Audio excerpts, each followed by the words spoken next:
Hey guys, welcome back to the channel. Today's video we are going to be tackling the oil system for the turbo feed on the E36 as well as a little bit of clearancing on the crossmember and the frame rails. But before we get started with that, if you guys haven't seen it, last week me and Eric did a live stream with Destroyer 1320. I'll put a link up here for the video if you guys go ahead and check him out and give him a like and a subscribe as well. Please don't forget to give us a like and a subscribe. The subscribes really help us get this channel growing. And if you watch the live stream, you'll see that I do have a plan if and when we ever get to 1,000 subscribers, and I think it'll be a lot of fun. So with that out of the way, let's go ahead and get started.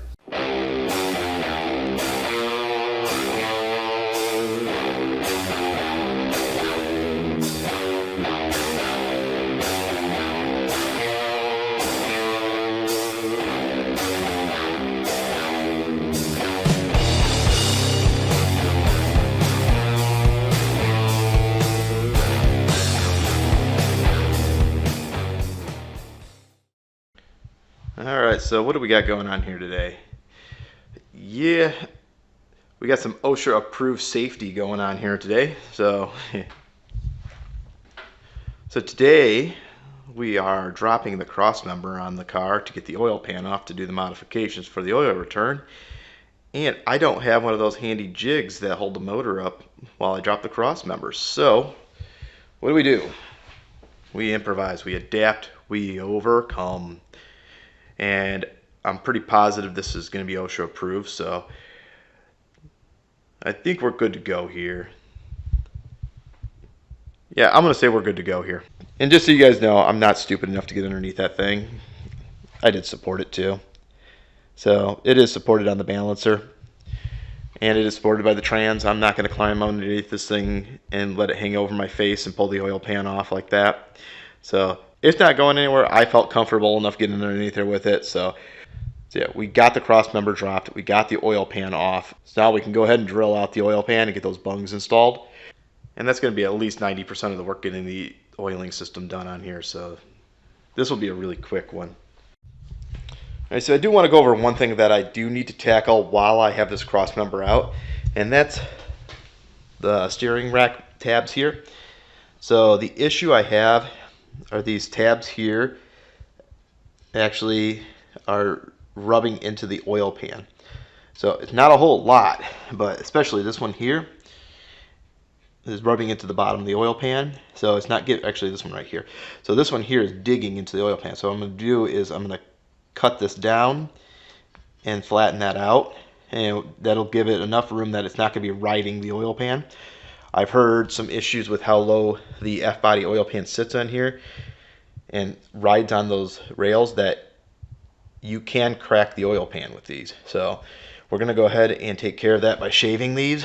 We'll make sure there's enough meat, and if I don't think that's strong enough at the end, I will reinforce that and I will give it another gusset into the crossmember. But this will be plenty strong for holding the steering rack, and I'm pretty sure that clearancing these tabs will not cause an issue. But if I think that it might, I'll go ahead and gusset in some supports on there. Alright, so we have the bungs installed. It's actually really easy. There's not a whole lot of work to install these bulkhead fittings here. So these are our -10 AN bulkhead fittings, and all you need to do is drill the hole out large enough for the threads to fit through. And then these come with two rubber washers, one to seal each side of this, and then a nut to cap off the back of it. So those actually go in really easy. Let's get some light on here. Alright, so those go in pretty easy. There's not a whole lot of work to get this in here. It's more work cleaning up all the metal shavings out of here and being very due diligent about getting those out than there was to actually get these installed. So I am going to hit them up with some RTV11 to make sure that as this heat cycles, that those rubber O-ring washers don't start to break down and then cause a leak later, because this is going to be really hard to get back to it. And I think I know I'm going to go ahead and Loctite these on. I don't think they're going to back out. I don't think I'm going to have that problem at all. But better safe than sorry, right? So got both of these installed. The only clearancing I really had to do, so the only clearance I really had to do was on the back side here, on the driver's side of this. And right where I wanted to install them, there is a little bit of a recess here. So I just had to grind these down to meet that recess so that washer was sitting flat to make sure it seals. Also, the sides of this bulkhead fitting would hit it too as well. So all I had to end up doing was to shave this portion of these, shave these embossments down here and get that flat. So now that's installed. I have the ICT billet dual feed adapter installed here with the two -4AN fittings. So this will be ready to go on. It does come with its own O-ring that's actually a machine groove in the back of there. So you don't have to use the original gaskets for this, but so they come with their own O-ring attachment there. And this is all cleaned out and ready to be reinstalled after I go ahead and do RVT these and red Loctite them in. I don't think I'm ever going to take them off again. Alright guys, let's check this out. Alright, so we got the oil lines ran, we got the oil pan put back in. Here's the turbo drain lines returning back to the pan. So, not a bad fit. We cleared the motor mounts. I think I'm going to put some grommets on these or some type of shielding to make sure that they're not rubbing. That is a shield anyways, but I just want to give it an extra layer of protection. So I'm going to go ahead and wrap those hoses where they're running along the side of the motor mounts just to make sure that they're not rubbing when the engine's running. So we got both of them. Alright, there's the driver's side. It actually does a little bit better job of clearing. And then we have the up here.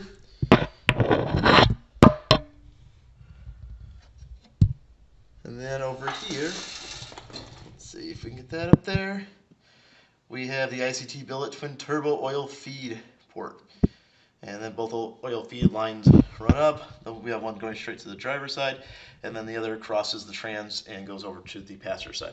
So one of the reasons I needed to make my own hoses for this was due to the fact that there's no kit available where you get the proper amount of line for both turbos. You're either going to have too much for one or not enough for the other. So to be able to run from this oil port here and be able to get to the passenger side, you'll need a minimum of about 60 inches to run across, or you're going to be stretching that hose pretty tight. And 60 inches is like about 3 times too much to get to the driver's side. So I just ended up buying the hose and the fittings and cutting them and making them myself. So really not that hard to do. Same thing with the drain lines. I just went ahead and cut them and made them myself. And all of it together roughly around $40 for all the lines and fittings. So not too bad on price though. Alright, so I don't know if I said it before, but I feel like I have. I'm not a professional by any means on this, and anytime I run into an issue, I'm going to try to let you guys know the issue I ran into, the mistakes I made, and how I'm going to fix it. So that being said, I did measure for this oil drain line to make sure it was not going to interfere with the oil pickup inside the motor or the baffle, which it never will.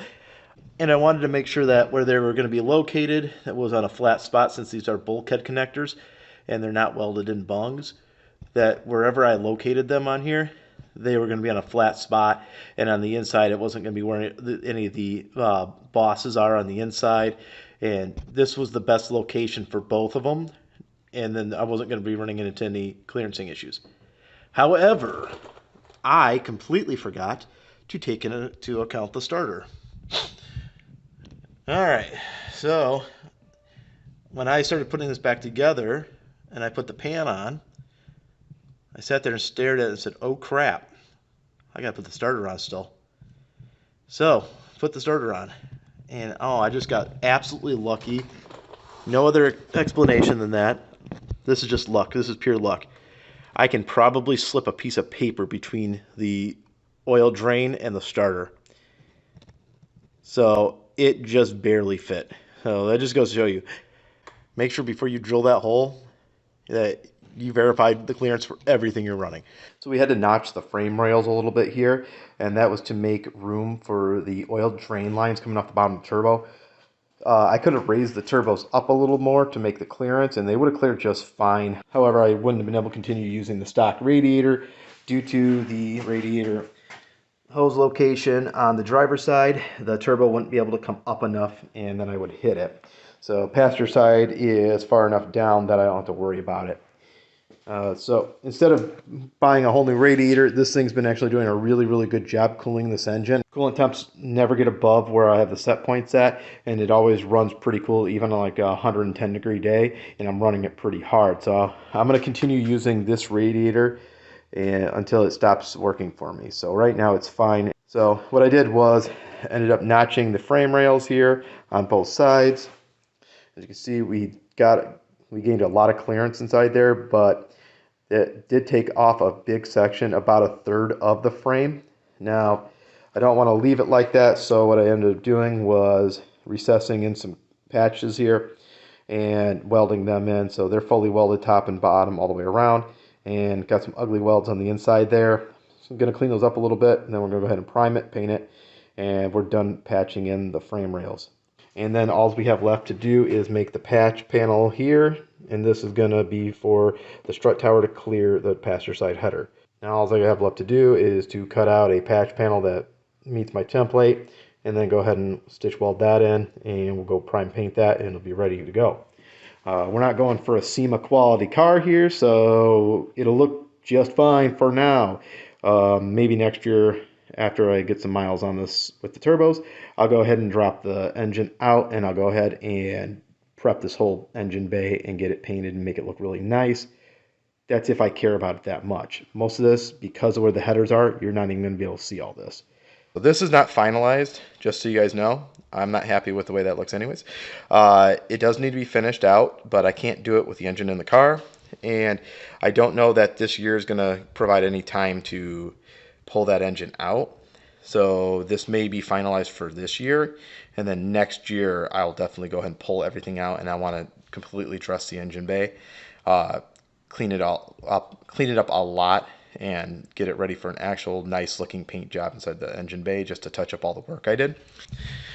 Down here, let's see if we can get a good shot of this, where I had to notch the cross member, if you guys remember at all, if I can get that on this video. Let's see. Let's get some more light to there.